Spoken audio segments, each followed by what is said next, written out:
Hey there, YoProKnow audience. I have a question for you all today.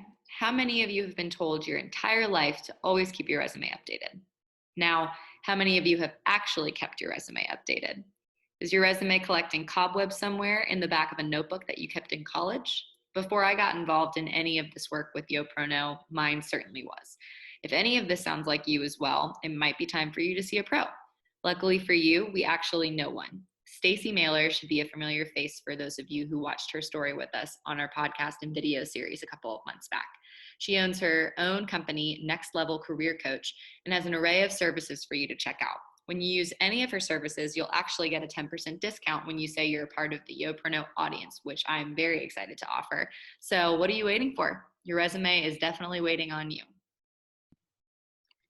Hey there, everyone. It's Camber here with the YoProKnow. I am here today with Jonathan Yagel, 34-year-old founding team member and VP of Peak Money, which is a platform that we'll hear all about today.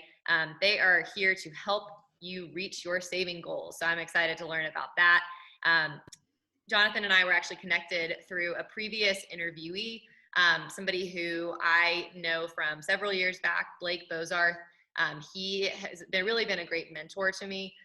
We met in my first career, which many of you have heard about back when I was living in Chattanooga. And before the interview, Jonathan mentioned that he lived in Chattanooga once. So a lot of connections here today. So I'm really excited. Jonathan is his home base is Nashville, but it sounds like he's in California right now. So we'll get into those details in a second. But first, Jonathan, thank you so much for being here today. Absolutely. I appreciate you having me.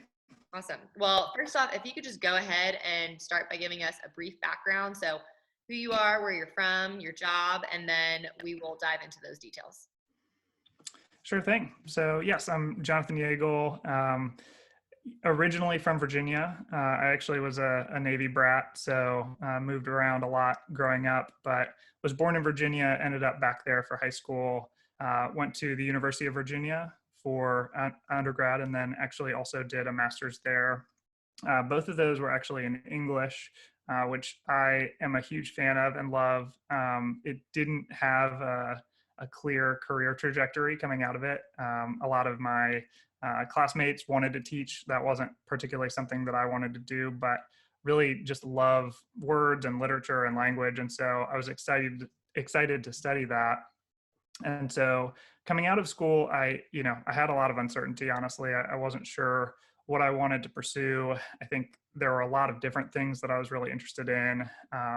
Advertising in particular was something that really appealed to me. So I did a lot of interviews and discussions with copywriters in the advertising industry.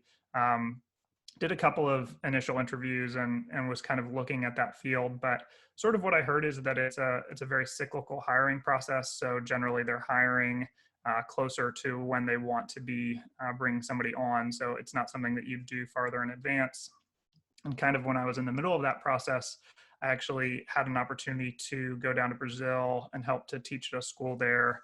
I'd gotten connected with an organization called Seeds of Hope during my undergraduate time there, and had gone on a couple of trips to help build a trade school in kind of a low-income community down there. And kind of over the course of those years, the school was completed, and I was really close with Roberto, the man who started the school, and he asked me to come down and be the first teacher. So I went down to Brazil and spent a little over 6 months teaching there, kind of building out a curriculum and helping prepare for future long-term volunteers. And it's funny, during that window, I was still thinking, I'd come back and do advertising, but continued to hear that, it doesn't really make sense to start that process until, you're ready to jump. And so I had decided that, January 1st of, I guess this was 2011, was going to be the date that I was going to start my applications and then gradually transition back into the workforce. And with the understanding that I had another 6 months to stay in Brazil and could continue teaching down there. Well, come the end of December, I went to the visa office to renew my visa, and the federal police informed me that I could not renew my visa. So I had 2 days to leave the country. No plan. I just immediately started kind of messaging friends and family to see if there was something that I could do to kind of, just kind of fill the gap as I was figuring out a longer term plan.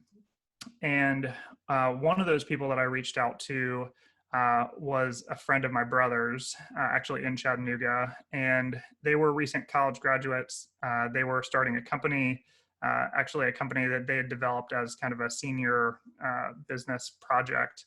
And so, because my brother was friends with him, I knew about this, and it was, it was one of those things where it was kind of a family joke. Is like, oh yeah, this will become a $1 billion business and we'll all go work for it, and it'll be great. And but it was mostly a joke. And then all of a sudden I had no job prospects and no opportunities. So I reached out to him and said, hey, could I just help out, just while I figure out something longer term.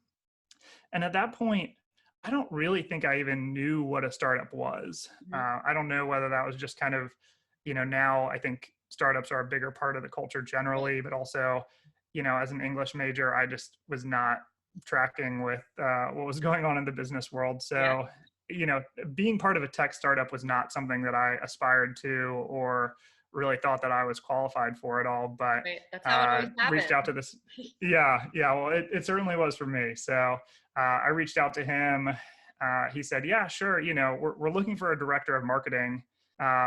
Could you be a director of marketing? And I pretty much told him no. I was like, I'm really interested in advertising in particular, but marketing is a much bigger topic. There's a lot that goes into that. So I don't know, but I'm happy to help with whatever you guys want to do. And so I came down, crashed on my cousin's couch for a couple weeks, and kind of during that process, convinced them that I could help out. Ended up transitioning a little bit more to kind of a director of communications role. So using kind of my writing and messaging background, more so than traditional marketing. Can I pause you really And so, quickly? I want to make sure that I'm on the timeline here, just so people who are sure. listening. So you Yeah. said this is 2011. Yeah, that's right. This is how many years after you graduated from school? So I graduated in 2009 from undergrad. Okay, just wanted to make sure. Did my Went to Brazil and you Sure. traveled And so and came back. right. So I did so I did a 1-year master's program Right. at UVA. So it was through the same department. So it was kind of an accelerated program. And so I graduated in 2010. Spent the rest of that year in Brazil. Beginning of 2011, Right. find myself in Chattanooga as part of a startup. So what happened? What happened next? Yeah, well, a quick spoiler is 10 years later, like I'm still at the same company, which is wild. Definitely would not have expected that when I was joining. And it's interesting. I think I honestly probably spent the first 4 or 5 years with just total imposter syndrome. Is just the sense of, I didn't go to school for this. I wasn't trained for this. I don't know what I'm doing. How are people letting me do the stuff that I'm responsible for?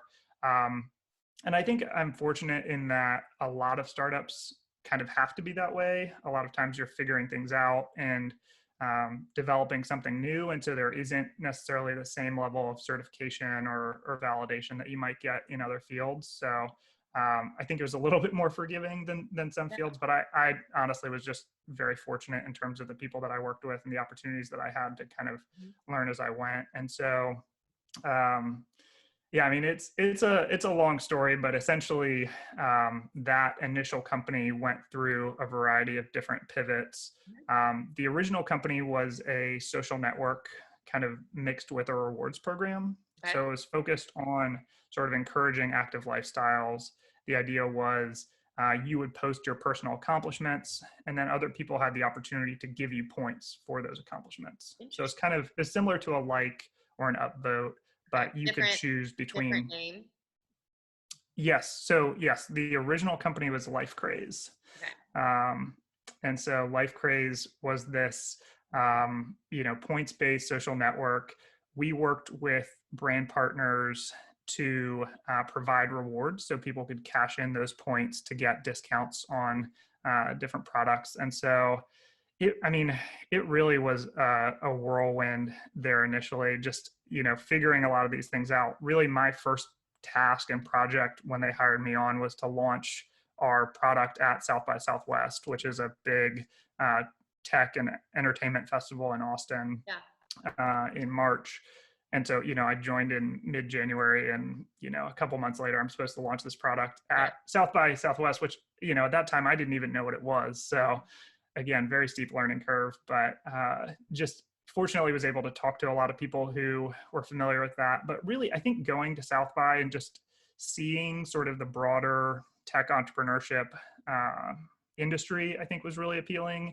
And even though I definitely had this constant sense of uncertainty about my right to be part of this, I think there's a real appeal to this industry just in the possibility to create something, to develop something totally new, and just the opportunity to do something innovative. So again, there's kind of this life craze phase, working with a lot of large consumer brands. So we would go up to New York and try to pitch these big brands on how they should get on board with our platform. And, a lot of funny stories with that, because again, it's the founding team is just out of college and I'm only a couple years out of college. And so, figuring a lot of things out. And, honestly, we were very fortunate in terms of being able to get some of those big partnerships with, like the North Face and Powerade and, some kind of larger brands, as well as I'd say kind of the highlight from that phase was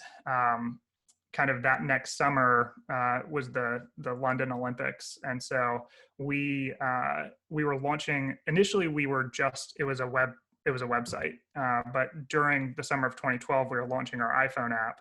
And so we launched the iPhone app along with the Olympics.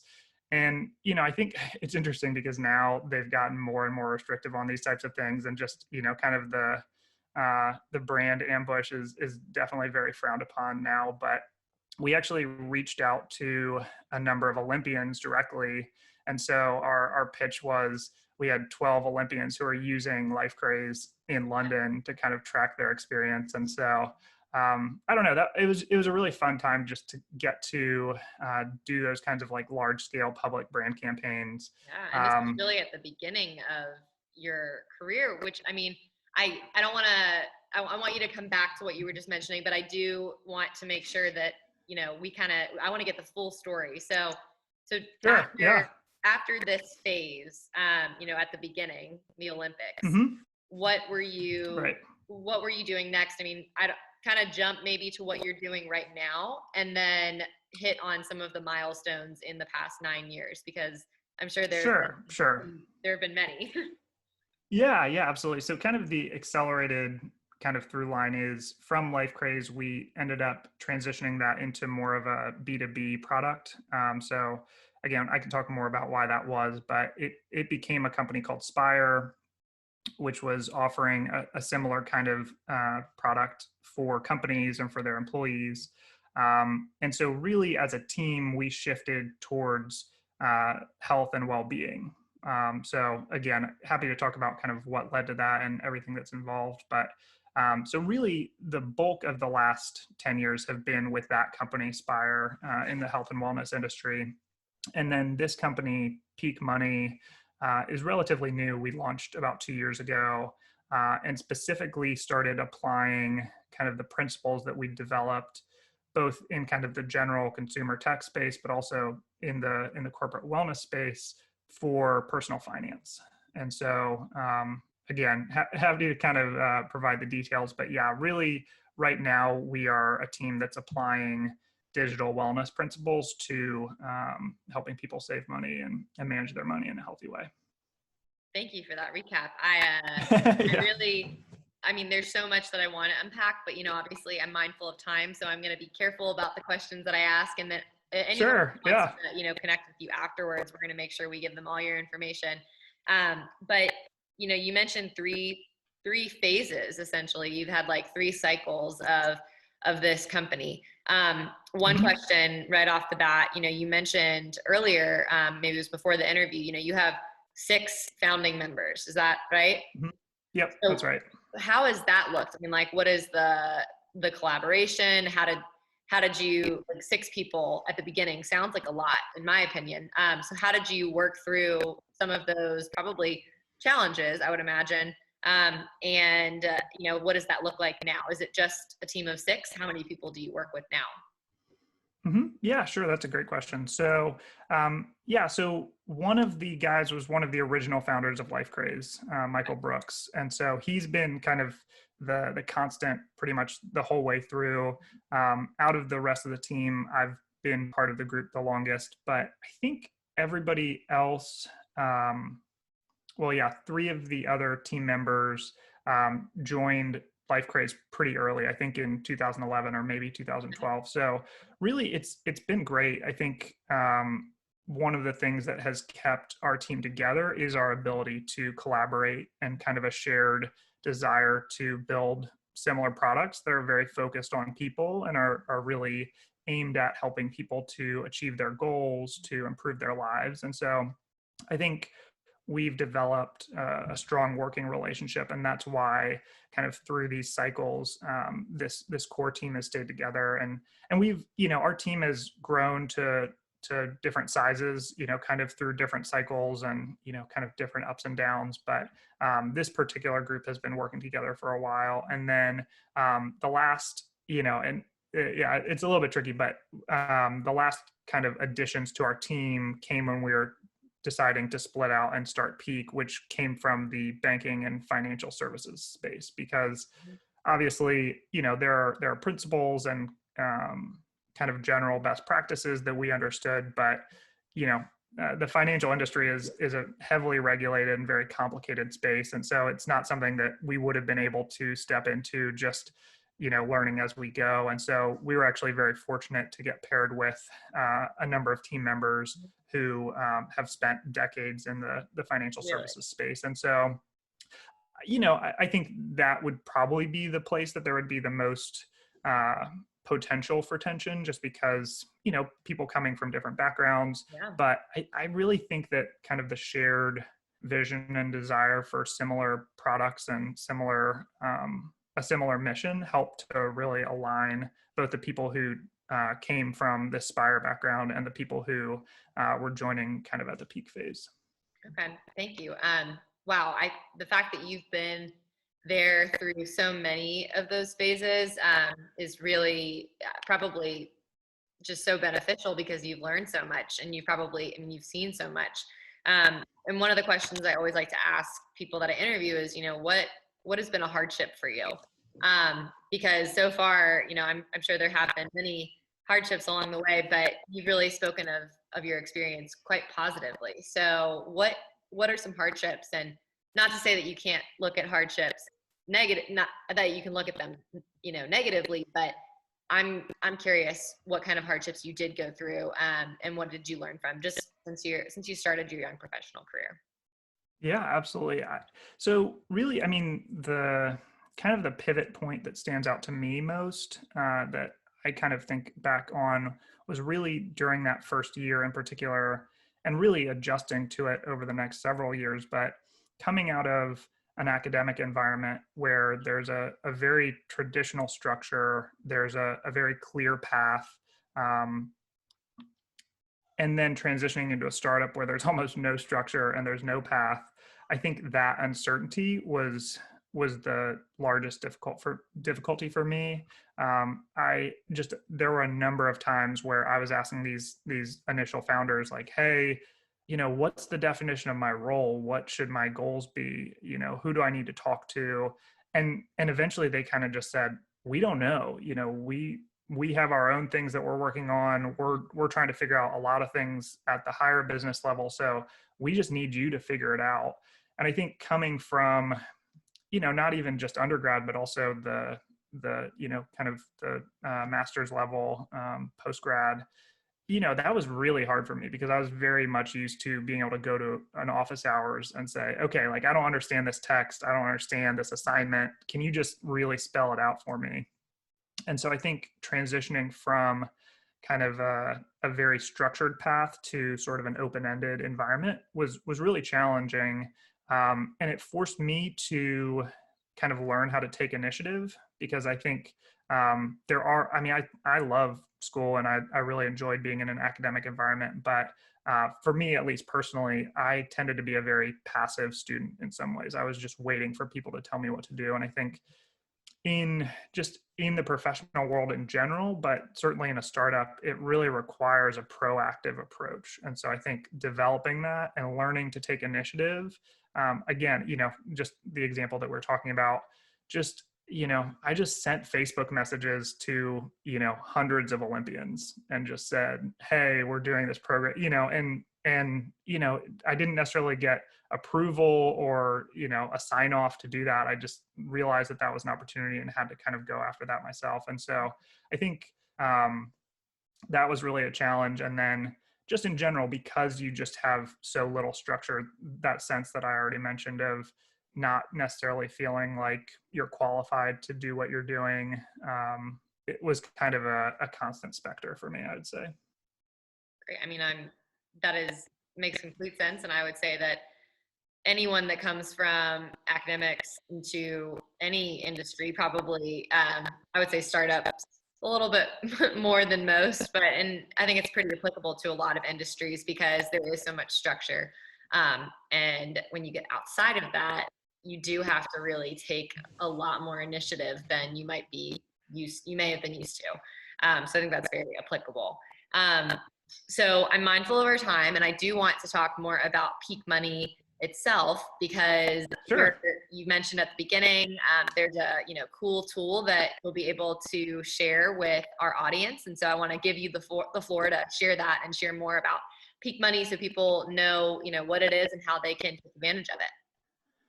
Yeah, absolutely. Well, it's interesting. I think it actually ties into what we're talking about because, so really, again, kind of coming back to the story, we recognized that there was a need to provide support in the financial wellness space.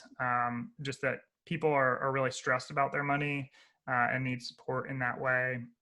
But I think the particular concept that resonated with me really tied into that idea of uncertainty because again the specific moment of transitioning from the academic world really aside from kind of just the general sense of uncertainty, it is a pretty significant transition point in your life. I mean, from when you're a little kid, you know exactly what you're going to be doing every year, and the next year you have a next grade to go to, and there's a very clear path. And then eventually you go to, not everybody goes to college, but if you go to college, then maybe there's graduate school. But after that, you kind of reach this point where it's like, okay, you're at the end of the line, so you have to move on, you have to transition. And I just, because I so vividly remembered that, and because for me actually figuring out how to manage my money was a big part of that story, I really have this desire to help people who are in that particular stage. And so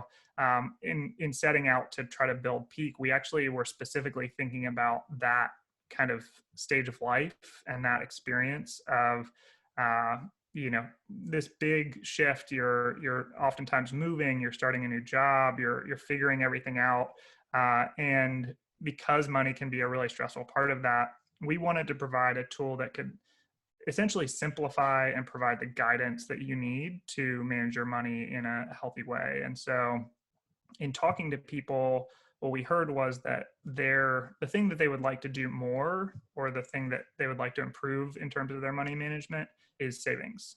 And so we specifically, we just interviewed a lot of people. We did some large scale surveying, and pretty consistently people were saying, I'd like to save more, but I don't really know what I'm saving for. I don't really know how to save, just a lot of, again, that uncertainty. There's a lot of questions and you don't really know who to talk to about that. And I think kind of on the other side of it, certainly there are things that are very complicated, and you need to talk to a financial advisor, but there are other things that are relatively simple. And so we built Peak to be a very simple goal-based savings app. So the idea is you create a digital mountain, again, we're called Peak, for each one of your goals, whether that's an emergency fund or a trip that you want to take, a down payment on a house.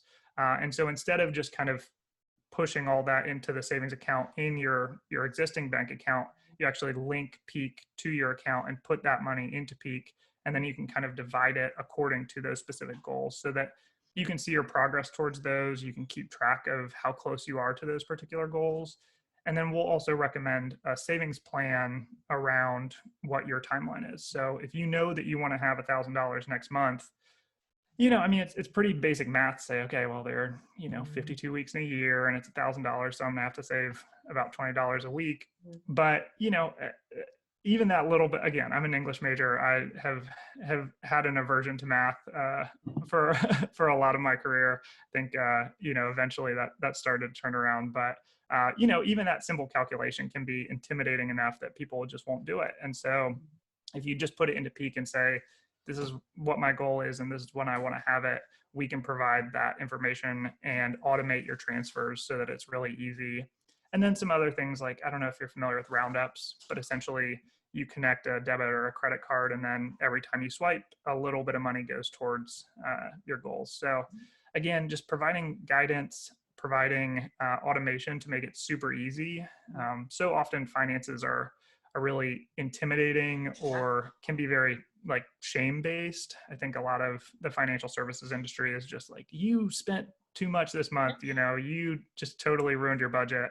And, we get that there. I think there's a time and space for that, but, again, not to go too much into the backstory, but just in our experience in wellness and behavior change, we've seen that having somebody who's a champion for you and somebody who's encouraging you can really make a big difference. And so trying to provide that in an app form is something that we're really committed to.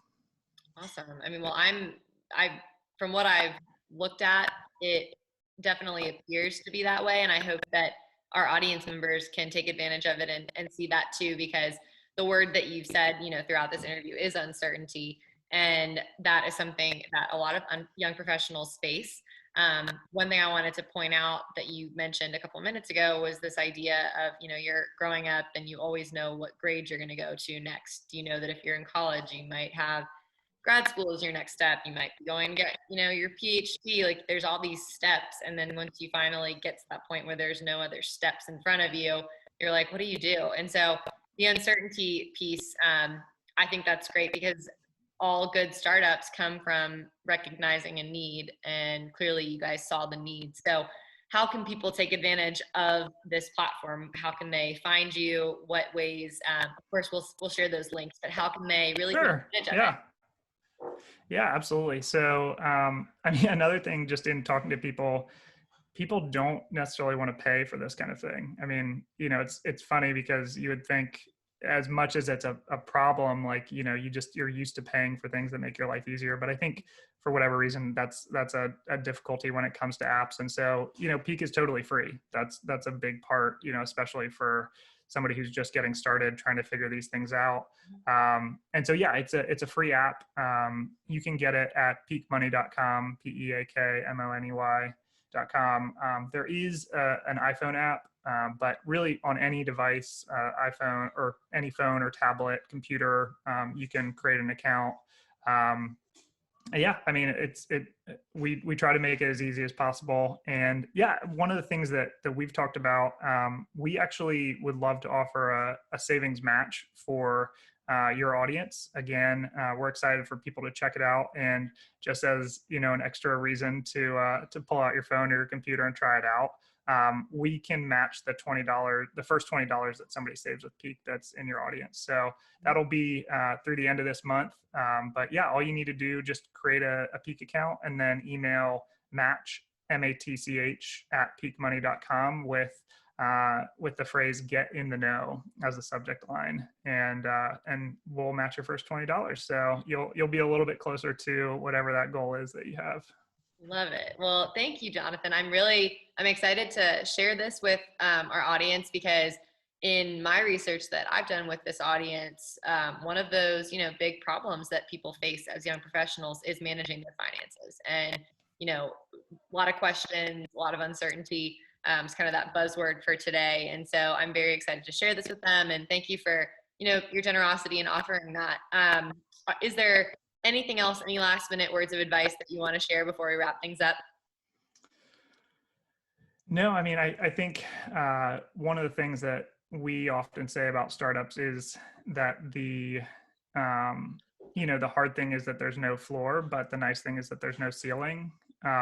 You're kind of free floating. And I think that, I've often seen that, strengths are the flip side of a weakness. And so, in any obstacle, there's oftentimes an opportunity. And so, it is scary. It's intimidating. It's frustrating when you're in that moment and you just don't know what to do. But I think recognizing that oftentimes that is an indication that you do have opportunities and that there are different paths that you can take.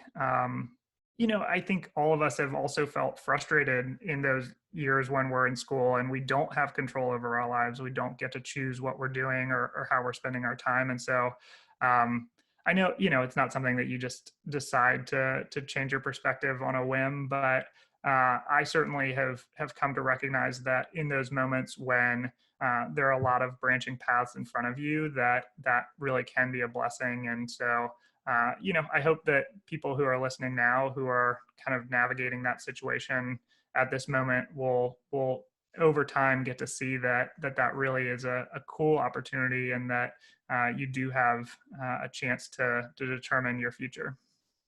Absolutely. I think that's a great way to end the interview, Jonathan. So thanks again for your time today. I'm so glad that you came on the Yo Pro Now. Thank you for having me.